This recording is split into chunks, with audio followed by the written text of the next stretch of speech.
είμαστε αρχαιολογικοί. Όχι τα αρχαιολογικά.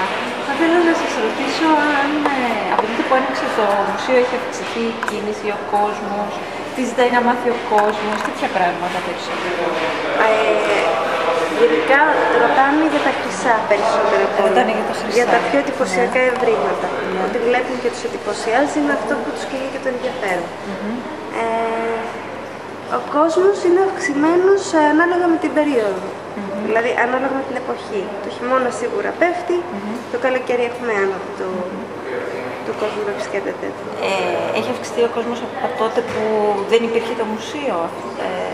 Δεν δούλευα στο χώρο τότε. Είμαστε εποχιακοί. Ναι, δεν μπορούμε να ξέρουμε. Γιατί εντάξει, κάποια χρόνια δουλεύαμε, κάποιες χρονιές δεν δουλεύαμε. Το ρωτάω επειδή απλώς είναι πιο ολοκληρωμένος ο χώρος τώρα. Υπάρχει ο αρχαιολογικός χώρος, υπάρχει το μουσείο που είναι ένα ωραίο μουσείο. Σας παραπονιούνται για τα εισιτήρια, αν είναι ακριβά ή... Εντάξει, κάποιες φορές ναι, αλλά συνήθως οι περισσότεροι όχι. Και το μουσείο τους αρέσει πάρα πολύ από ό,τι λένε. Αλλά τώρα από θέμα κόσμου πριν με μετά δεν ξέρουμε. Δεν ξέρουμε εμείς, γιατί σας λέω δεν είμαστε μόνιμοι εδώ. Ξέρω. Ξέρω πώς είναι τα πράγματα με τις συμβάσεις. Οι ξένοι ρωτάνε περισσότερο ή και οι Έλληνες? Οι ξένοι είναι αυτοί που ξέρουν το περισσότερο. Ξέρουν περισσότερα, έρχονται πιο ενημερωμένοι. Ναι, ακριβώς. Οι Έλληνες ρωτάνε περισσότερα. Γιατί είναι αυτό, ότι οι ξένοι έρχονται ενημερωμένοι, γνωρίζουν κάποια πράγματα, ρωτάνε, απλά οι Έλληνες συνήθως θέλουν περισσότερες πληροφορίες. Οι ξένοι έρχονται και πιο οργανωμένοι με γκρουπ, με λεωφορεία, με...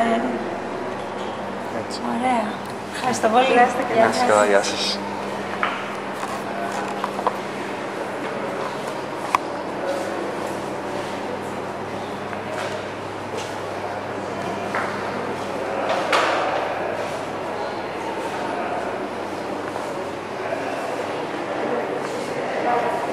Upstairs as well because they are working, you know.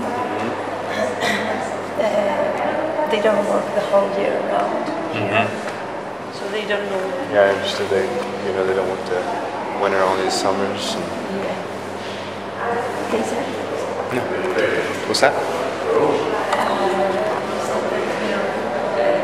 Most tourists are more informed than Greeks. Ask more things.